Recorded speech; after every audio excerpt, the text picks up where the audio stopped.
అంతర్వేది శ్రీ లక్ష్మీ నరసింహస్వామి కళ్యాణోత్సవం కన్నుల పండుగగా జరిగింది.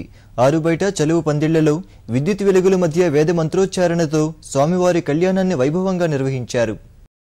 తూర్పు గోదావరి జిల్లా అంతర్వేది శ్రీ లక్ష్మీ నరసింహస్వామి కళ్యాణోత్సవాన్ని తిలకించి భక్తులు పులకించిపోయారు. గురువారం రాత్రి 11 గంటల 2 నిమిషాలకు రోహిణీ నక్షత్రాయుక్త కన్యాలగ్నమందు లక్ష్మీదేవిని నరసింహస్వామి కళ్యాణమాడారు. ఆ ఉత్సవాన్ని చూడటానికి 2 కళ్ళు చాలవంటే అతిశయోక్తి కాదేమో.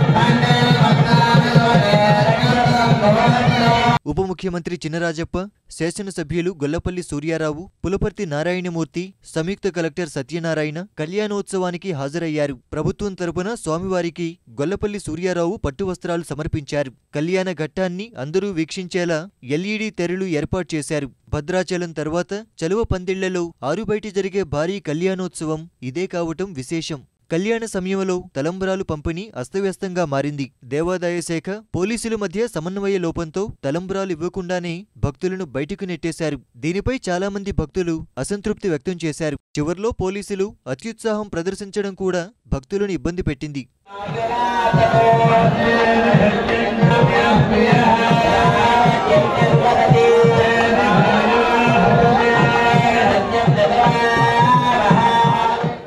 కళ్యాణం తర్వాత సముద్ర స్నానాలు ఆచరించిన భక్తులు గర్భగుడిలో స్వామివారిని దర్శించుకున్నారు. ఆలయ నిర్వాహకులు 2 లక్షల లడ్డూలను భక్తులకు పంచారు.